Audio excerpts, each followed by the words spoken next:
मुझे नहीं लगता। आप देखिए भाई, ये लोग आपस में ही तो अभी मैं सीएम तुम सीएम ये सीएम खेल रहे हैं। जॉर्ज फर्नांडिस को देख लीजिए, आरसीपी सिंह को देख लीजिए, तो देखिए अभी वो लोग कब साथ छोड़ते, या तो साथ छोड़ेंगे या तो वो लोग भी भाई अभी जो भी बची कुची है हमारे ऑनरेबल सीएम के पास, उसी में से हाथ वाथ बटोर के वो लोग भी निकल लेंगे। और जो मध्यवर्ती चुनाव के बारे में हमेशा वो बोलते आ रहे, हम लोग को तो लग रहा है कि ऐसा कुछ होने का आसार आ रहा है। सीएम मैं हूँ लेकिन काम चलाते हैं आप, तो उन्हीं का समाधान होने वाला है। सारे लोग छोड़ के चले जा रहे हैं।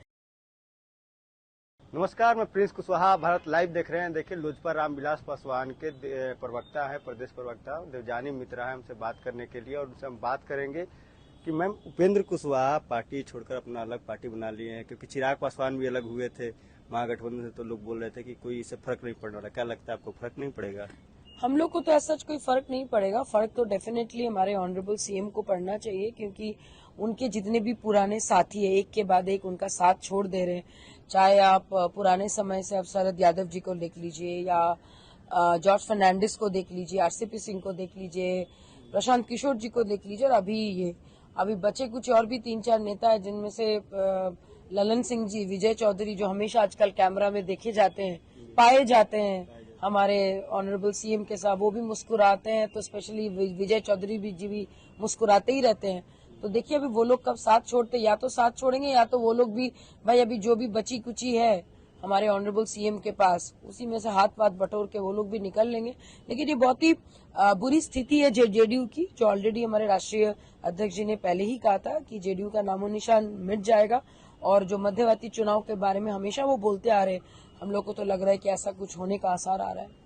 नहीं, प्रदेश अध्यक्ष आपके हैं, वो एक पोस्ट डालते हैं, उसे बोलते हैं कि मध्यवर्ती चुनाव होने वाली है, 2024 से पहले ही हो जाएगी। क्या लग रहा है आपको? देखिए आसार तो ऐसे ही लग रहा है, क्योंकि जिस ढंग से लोग उनसे टूटते जा रहे हैं और जिस ढंग से हमारे ऑनरेबल सीएम अभी एक कठपुतली बन के रह गए हैं महागठबंधन के, जिनके साथ वो गए थे, सबसे बड़े पार्टी होने का जो दावा करते, जो घमंड वो लोग दिखाते हैं, तो उस घमंड का शिकार तो ये हो ही गए। सीएम मैं हूँ लेकिन काम चलाते हैं आप। मान लीजिए आप डिप्टी सीएम है तो मैं आपके हाथ की पपेट बन के रह गई।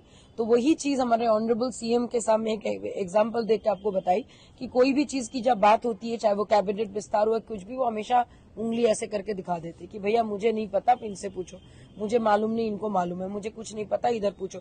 तो कहीं ना कहीं वो अपने ही उन्होंने राजनीतिक करियर के लिए उनके लिए बहुत बड़ा खतरा है। और ये चीज मैंने इतनी पुरानी पार्टी जो इतने सालों तक बिहार को खोखला किया है, और आज अगर 2024 से पहले अगर वो खत्म होने का आसार आ रहा है, तो समझ लीजिए कि कुछ नए चीज का आगाज होना शुरू हो गया। जब ये खत्म हो सकता है तो आगे देखिए कि आरजेडी के कितने नेता टूट के कुछ इधर जाएं, कुछ उधर जाएं, और बाकी जो बचेंगे वो पीछे पीछे आएंगे। हम लोग को तो वही लग रहा है। उपेंद्र कुशवाहा भी बोल रहे हैं कि जेडीयू के एमपी और विधायक हमारे संपर्क में है। क्या जेडीयू और आरजेडी के नेता होना भी चाहिए, लोजपा के भी संपर्क में है क्या? नहीं, हमारे संपर्क में फिलहाल तो ऐसा नहीं है। होगा तो डेफिनेटली आप लोग को बता दिया जाएगा, ऐसा कुछ नहीं है। लेकिन अगर उनके संपर्क में है तो ये डेफिनेटली एक अलर्ट है, एक रियलिटी चेक है हमारे ऑनरेबल सीएम के लिए।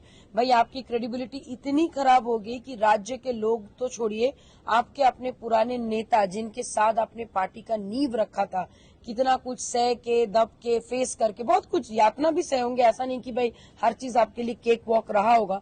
तो अगर वो आपका साथ छोड़ रहे हैं तो कहीं न कहीं आपको अपने अंदर में समीक्षा करनी चाहिए। आजकल आप समीक्षाएं बहुत करवाते हैं, अपने अंदर में थोड़ा समीक्षा करके देखिए कि ये हाल आपने ऐसा क्यों किया। नीतीश कुमार अभी तो हाल में ही समाधान यात्रा पे निकले थे, आपको क्या लग रहा है, समाधान हुआ है क्या?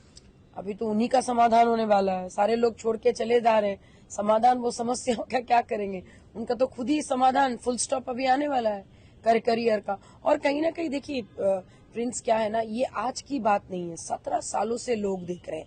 आप बात करने पर उनके लोग चिल्ला के जवाब देते हैं कि हम लोग बकवास कर रहे हैं। भाई एक उद्योग अगर वो लाते 17 सालों में, एक अच्छा यूनिवर्सिटी लाते, एक यहाँ के बच्चे सही समय पे डिग्री कंप्लीट करते जो वर्ष में कंप्लीट करना चाहिए, तो मानते कि भाई हमारे ऑनरेबल सीएम सच में विकास पुरुष है। लेकिन ऐसा कुछ नहीं हुआ। आपने रोड बना दिया, ब्रिजेस बना दिए, ये सारा चीज आप कर रहे। भाई ये तो मिनिमम टेन्योर में आपको करना ही है। एक सीएम के कार्यकाल में इतना तो बनता है करना। सब कर रहे हैं, सब आपसे आगे कर रहे हैं।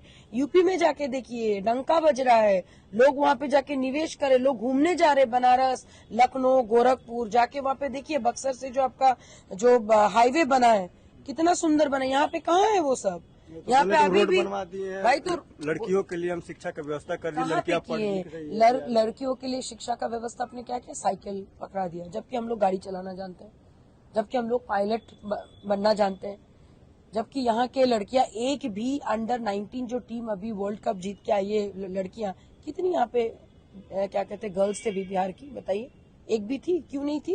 बिकॉज यहाँ पे अपॉर्चुनिटी क्रिएट ही नहीं किए। संगीत में, डांस में, टैलेंट में, स्पोर्ट्स में, कहीं पे कुछ भी आपने औरतों के लिए नहीं किया। आपने सिर्फ शराबबंदी का ढिंढोरा पीटा कि हम महिलाओं के लिए कर रहे आधी आबादी, और आधी आबादी को भी आप गरीब रखे हैं, उनको भी वही दिखाए कि तुम्हारा सपना जो है वो सिलाई मशीन और साइकिल तक ही है। क्यों भाई, ऐसा क्यों? जबकि बाकी राज्य में लड़कियां साइकिल भी चला रही हैं, स्कूटी भी चला रही हैं, बुलेट भी चला रही हैं, गाड़ी भी चला रही है, जेट प्लेन भी खरीद रही है और एक कंपनी भी चला रही है। तो आप कहीं ना कहीं हमारे सपनों को ही सीमित कर रहे हैं, मार रहे हैं, और कुछ औरतें भी उनका सपोर्ट कर रहे हैं। क्यों भाई? क्योंकि उनको भी अपना पर्सनल एजेंडा है कि भाई जब तक नीतीश जी रहेंगे हमारा भी अंडर द टेबल जो पैसा आता रहा है वो आते रहेगा। लेकिन ये सब ज्यादा दिन तक चलेगा नहीं, और उसका धीरे धीरे आप देख रहे हैं आगाज टूटना शुरू ऑलरेडी हो चुका है। आप अमूमन है, आपसे सवाल है कि बिहार में अपराध का क्या स्थिति है? आपको क्या लगता है कि अपराध पहले से घटा है क्या? मुझे एक बात समझ नहीं आता है, जैसे ही अचानक से हमारे सीएम साहब दल बदलू किए, अचानक से धाए धाए गोली बारी सब चलना शुरू हो गया। भैया आप कहना क्या चाहते हो कि आरजेडी जो इतनी बड़ी पार्टी, आपको खुश होना चाहिए कि बड़ी पार्टी हो, वी रिस्पेक्ट, लेकिन आपने क्या दिखा रहे हो लोगों को कि आरजेडी अगर आएगा राज में तो गोली बारी हत्या आम बात है। तो कौन सभ्य समाज के लोग 21वीं शादी में, कौन पढ़े लिखे घर के महिला पुरुष या उनके माता पिता चाहेंगे कि बिहार में हम रहें या हमारे बच्चे या फिर ये लोग उद्योग करें? क्योंकि करने ही नहीं देंगे। अगर ऐसी बात नहीं होती, आरा, छपरा, मुजफ्फरपुर, अरवल, हाँ, उसके बाद आपका मधुबनी, छपरा तो बार बार आ रहा है, कभी एनएचआरसी का रिपोर्ट जीरो, मिलता नहीं है। शराबबंदी के लिए 150 लोग, फिर आपका यादव और राजपूत का जो आपने सांप्रदायिक दंगा करवाया उसमें भी लोगों की मौत हुई। वो छोड़िए, पटना सिटी से कुछ दूर एक गांव में 50 राउंड की गोलियां चलती है पार्किंग लॉट पे, 2 से 3 लोगों की मौत हो जाती है। तो ये क्या है? किसके श्रेय से? आरजेडी के एक मंत्री हैं समीर महासेठ, वो बोल रहे हैं कि महंगाई के कारण वहाँ पे गोलियां चली और उसमें तीनों की मौत हुई। अच्छा, महंगाई के कारण इतना दिन नहीं हुआ, अचानक से अभी हो गया, अचानक से अभी हो गया। मतलब भैया एक झूठ बोलने की, एक मतलब लोगों को बरगा लेने की एक लिमिट होनी चाहिए। आप एक इतने बड़े मिनिस्टर हो कि अगर आप इस टाइप के बातें करेंगे तो लोग कहाँ जाएंगे, किसके पास जाएंगे, किसके पास जाके अपनी बातें करेंगे? तो इन सबको पता है, और ये डर की वजह से कर रहे हैं कि भाई हम आ रहे, डरे रहो। उल्टा होगा, लोग डर के मारे वोट नहीं करेंगे कि हमें डर के मारे, हमें और डर के बाहुबली की राजनीति नहीं। 32 साल काफी नहीं है प्रिंस, आप मुझे बताओ, कल आपकी शादी होगी, बच्चे हो गए, ऑनेस्टली दिल पे हाथ रख के बोलो, आप बच्चों का भविष्य यहाँ पे कुछ है? बताओ आप, है? नहीं है। तो भाई हम जब खुद यहाँ पे सिक्योर फील नहीं कर रहे हैं, इतने पढ़े लिखे होंगे, अब पटना में घर लेके आप रह रहे हो, हम रह रहे हैं, तो सोचिए गांव में उन लोगों का क्या हाल होगा। वो तो बेचारे डर के मारे बोल ही नहीं पा रहे होंगे। तो इमेजिन कहाँ पे हम लोग बिहार को लेके आए हैं। और नीति आयोग के रिपोर्ट क्या कहता है? सबसे गरीब राज्य, लेकिन बिजली सबसे महंगी। जहाँ पे बगल में यूपी में 26 लाख करोड़ की निवेश होती है, कुमार मंगलम से लेके आदित्य क्या कहते हैं आपका अंबानी, बिरला, सब लोग जाके निवेश करते, 75,000 करोड़ अंबानी लगाते हैं वहां पे। यहाँ पे क्यों नहीं है भाई? G20 का समिट ऑल ओवर इंडिया हर राज्य में हो रहा है, बिहार में क्यों नहीं होगा? क्यों नहीं होगा? आप बात करते विकास की तो भैया शुरुआत कीजिए ना। आपको वोट मांगने की, जातिवाद की राजनीति करने की जरूरत नहीं है। आप रोजगार का सोर्स खोलिए, पैसा आएगा, लोगों के पास रोजगार होगा, सब ठीक हो जाएगा। लेकिन करना ही नहीं है। क्यों करना नहीं है? ज्यादा पढ़ लिख जाइएगा, दलित ज्यादा पढ़ लिख जाएगा, महादलित ज्यादा पढ़ लिख जाएगा, अति पिछड़ा ज्यादा पढ़ लिख जाएगा, तो उनके सो कॉल जो दिमाग में है कि भाई वो लोग चढ़ के बोलेंगे। तो भैया क्यों नहीं बोलेंगे? अधिकार सिर्फ आपको और मुझे है। मेरा अगर जन्म सवर्ण जाति में है तो मैंने कोई तीर नहीं मारा। किसी का जन्म अगर किसी दलित में तो उसने कोई तीर नहीं मारा। जन्म हमारे हाथ में नहीं, कर्म हमारे हाथ में। तो इस पे फोकस करना जरूरी है, और इसमें यूथ को बहुत बड़ा रोल प्ले करना होगा, जिसके बारे में ऑनरेबल सीएम साहब और उनकी जितने भी मिनिस्टर हैं जो आजकल उल जुलूल बातें करते हैं, कभी रामचरितमानस तो कभी कुछ बातों को घुमा देते हैं, हत्याओं की तरफ लेके जाते हैं। They should be answerable to the public opinion ले लीजिए, पता चलेगा लोग क्या चाहते हैं। मैं तो आपको यही बोलूंगी। अच्छा, महिलाओं को क्या लग रहा है कि बिहार में महिलाओं के लिए कुछ स्पेशल हुआ है क्या, कि जिससे कि महिला आगे बढ़े या कुछ इस तरह का आपको लग रहा है महिलाओं क्या? के लिए एक ही चीज क्योंकि आप ऑलरेडी एक कंपनी मैं चलाते आपको हैं। बता रही हूँ, मैं 13 साल से बिहार में हूँ। महिलाओं के लिए स्पेशल एज सच कुछ नहीं हुआ। अगर हुआ होता, भाई आप कितना दिन मधुबनी पेंटिंग को दिखा दिखा के कुछ लोग जो ऑलरेडी महिला उद्योग में या इस जगह में घुसे हुए हैं, वो लोग 5,000 की स्टॉल 15,000 20,000 में बेच के पैसा कमा रहे हैं, और जो छोटे छोटे जो बुनकर बनाते हैं उनको एक छोटी सी अमाउंट देके आप संतुष्ट कर देते हो। That is not the right policy. भैया फैक्ट्री डालो ना, आप रोजगार क्रिएट करो ना, महिलाओं के लिए रोजगार क्रिएट करो ना। वो तो अब नहीं करो, आप वो छोड़ो। महिलाएं आगे डांस में आगे जा सकती है, टैलेंट में आगे जा सकती है। यहाँ पे ब्यूटी पेजेंट में पार्टिसिपेट करने पर कोई नौकरी नहीं है। सिक्किम गवर्नमेंट, अगर आप एक अच्छा मॉडल बनते हो या फिर अगर आप अपने राज्य को अगर आप नेशनली रिप्रेजेंट करते हो कोई भी ब्यूटी कॉन्टेस्ट में, मिस्टर इंडिया, मिस इंडिया, आपको वहां पे नौकरी मिलती है आपके टैलेंट को देखकर। यहाँ पे क्यों नहीं है? क्यों नहीं है? यहाँ पे क्या मैंने औरतें क्या है आपके लिए? मार खाने के लिए है, डोमेस्टिक वायलेंस के लिए। और अब ये दिखाइएगा कि भाई हमने शराबबंदी इसीलिए किया था। तो मेरा सवाल ये है कि जिन राज्यों में शराबबंदी नहीं है, क्या वहां पे औरतों को मारा नहीं जाता है? डोमेस्टिक वायलेंस से शराबबंदी का कोई लेना देना ही नहीं है। तो ये सब बेवकूफ बनाने वाली बात। शिक्षित क्यों नहीं कर रहे हो आप अगर महिलाओं को ज्यादा शिक्षित कर दो, महिलाएं अकेले काफी है बहुत सारी चीज करने के लिए। और इतिहास गवाह रहा है, इतिहास गवाह है कि महिलाएं क्या नहीं कर सकती। पुराने समय से हमारे पौराणिक कथाएं उठा के आप देख लीजिए, हर वो काम महिला के वजह से अच्छा बुरा हर चीज करने के कैपेबल है। तो आप अच्छा रास्ता दिखा क्यों नहीं रहे? आप तो गुमराह कर रहे हैं। आप तो बता रहे कि भाई ऐसे ही रहो, आप लोग ऐसे ही पड़े रहो, कुछ नहीं होने वाला, और जैसा हम बोलेंगे वैसा करो, जातिवाद के नाम पे वोट करो, मेरे जाति का नेता मेरे लिए अच्छा करेगा वोट। आप यकीन मानिए, जिस दिन A to Z पार्टी जो बोलते या फिर जो भी XYZ पार्टी में किसी के भी घर में आज कोई भयंकर किडनी फेल हो गया, आर यू श्योर कि डेप्यूटी सीएम उसको भी उठा के सिंगापुर लेके जाएंगे? नहीं जाएंगे। सच्चाई यही है। लेकिन लोग जानते हुए भी डर के मारे चुप है कि भैया ऑप्शन नहीं। ऑप्शन है, ऑप्शन आप खुद हो। Every individual can be a CM of Bihar, अगर वो सोच ले तो। कहां से चाय वाले फिर आपके पीएम बन गए बताइए?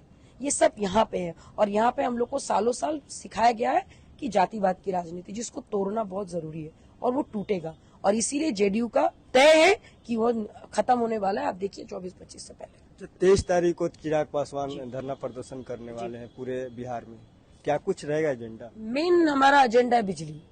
और ये समस्या मेरा आपका नहीं है, पूरे जन का समस्या। हम सबको पता है कि स्मार्ट मीटर लगने के बाद जो ट्रांसमिशन लॉस के नाम पे जो एक वसूली जबरन जो एक वसूली की जाती है, उसके अगेंस्ट में ये वॉर है। 30% जो बिजली की बढ़ोतरी अब कर रहे हैं उसके अगेंस्ट वॉर है। 30% कम होना चाहिए। बीपीएल कार्ड होल्डर को 150 यूनिट की बिजली फ्री में करवाइए। इन सारे चीजों को लेकर हमारी मांगे, और 23 फरवरी से राष्ट्रीय अध्यक्ष जी के नेतृत्व में हम लोग शुरू कर रहे हैं हर एक जिले में, और ये आंदोलन जारी रहेगा तब तक जब तक कि इसका समाधान न हो। कल उपेंद्र कुशवाहा जेडीयू से अलग होकर पार्टी बनाते हैं और मुकेश सहनी को अब वाई श्रेणी की सुरक्षा मिल गई है, क्या लग रहा है आपको? अच्छा है भाई, मिले वाई सिक्योरिटी मिले, बी सिक्योरिटी मिले, मिलना चाहिए। ये सब तो मान लीजिए part and plan of the mastermind Amit Shah ji का है। इट्स गुड, लोगों को देखना चाहिए। क्या लग रहा है आरजेडी और जेडीयू और कांग्रेस सिर बच जाएगी क्या गठबंधन में? मुझे नहीं लगता। आप देखिए भाई, ये लोग आपस में ही तो अभी मैं सीएम तुम सीएम ये सीएम खेल रहे हैं। नहीं मैं सीएम बनूंगा, वो बोला नहीं मैं सीएम बनूंगा। इसी की तो लड़ाई है, सत्ता की तो लड़ रहे हैं। कोई बिहार के बारे में नहीं सोचे, ताज किसके ऊपर होगा उसी की लड़ाई चल रही है। हम तो देखिएगा, ये लोग आपस में लड़ते रहेंगे। बिहार को उद्योग के तरफ, बिहार को प्रोग्रेस के तरफ बहुत स्मार्टली बीजेपी लेके निकल जाएगा। मैम, ऐसा आपका फैन फॉलोइंग बिहार में काफी अच्छा खासा है, और ऐसा कोई फैन है जिसको मैसेज किया हो, ऐसा टेक्स्ट किया हो या कुछ परेशान आपको कभी कर दिया हो, ऐसा कोई फैन है? देखिए, फैन तो नहीं बोलेंगे, जहाँ पे औरतों को हर कदम पे कुछ ना कुछ फेस करना पड़ता है, और मुझे थोड़ा ज्यादा करना पड़ता है क्योंकि एक तो मेरा अपना बिजनेस भी है और मेरी कर्म भूमि बिहार है, मेरी जन्म भूमि बंगाल है। तो पॉजिटिव नेगेटिव दोनों है। नेगेटिव चीजों को मैं बहुत स्मार्टली इग्नोर कर देती हूँ। किसी का ईगो हर्ट करके कोई फायदा नहीं, लेकिन अगर कोई चीज को ना बोलना है तो पहला दिन ही ना बोल देना बेटर है। ज्यादातर लड़कियों का आदत होता है कि let's play with the fire, थोड़ा रिझाते हैं। मेरा वैसा कुछ है ही नहीं, और ना वो उम्र है, मेरा ऐसा मानना है। और जब कम उम्र था तभी मैंने नहीं किया। अगर ना है तो ना है, हाँ है तो है। तो किसी ने मेरे से कुछ पूछा था तो मैंने सीधा उनको हाथ जोड़ करके बोला था मेरे तरफ से ना आए। और उसमें भी कुछ लोग ईगो में ले लेते और कोशिश करते हैं कि थोड़ा लाइन क्रॉस करने का। तो आपके पास आजकल डिजिटल इंडिया है, आपके पास बहुत स्मार्ट बटन है जिसको कहते हैं ब्लॉक बटन, अनफ्रेंड करना, वो आसान चीज है तो वही करना पड़ता है। नहीं, क्योंकि एक सभा में मैंने देखा था कि फोटो खिंचवाने के लिए होड़ लग गई थी आपके जी, साथ। जी। और उसमें था कि पहले हम तो फिर आपको इस सब टाइप को कैसे हैंडल करते हैं? देखिए ये तो क्या कहते हैं काम का एक पार्ट है। अच्छी बात है, आप जब आगे बढ़ते लोग आपको पसंद करते हैं, लोग आपके साथ जुड़ना चाहते हैं, तो ये मेरा सौभाग्य है कि मैं इस काबिल बनी। तो उसमें भी क्या कहते हैं कभी कभी वो लोग ये भूल जाते हैं कि मैं एक महिला भी हूँ, मेरे अपने कुछ दायरे भी है। बट मैं कोशिश करती हूँ कि लोगों का दिल पे चोट नहीं पहुंचा के कम से कम समझाना कि मैं हूँ, आप आराम से लो, हड़बड़ाने की जरूरत नहीं है। तो वैसे ही प्यार से हैंडल करते हैं। कभी मुस्कुराना काफी होता है, कभी मुस्कुराना खतरनाक भी हो जाता है। तो आपने सुना जिस तरह से बिहार में अपराध बढ़ रहा है, उसको लेकर हमने बात की और तमाम तरह के सवालों पूछे, लेकिन सवालों को जवाब देते हुए उन्होंने साफ तौर पर कहा बिहार में उद्योग की भी कमी है और टूरिज्म की भी कमी है, जिसको लेकर चिराग पासवान भी बार बार आवाज उठाते रहे हैं। इसी तरह के तमाम खबरों के लिए मेरे साथ जुड़े रहे हैं। आप भारत लाइव देख रहे हैं। अगर ये वीडियो पसंद आई और वह बिहार के राजनीति और बिहारियत से सरोकार रखेनी तो सब्सक्राइब बटन दबा के चैनल के सब्सक्राइब कर ली। ओजे एगो घंटी बा, ओकरा बटन दबा देला से कुल सटीक और मारक खबर रुआ मुफ्त में मिल जाई। अगर रुआ पत्रकारिता के हमनी के नया प्रयोग में सहयोग कर चाहतानी तो ज्वाइन बटन दबा दी। पेटीएम नंबर नोट कर ली 9386816700। धन्यवाद।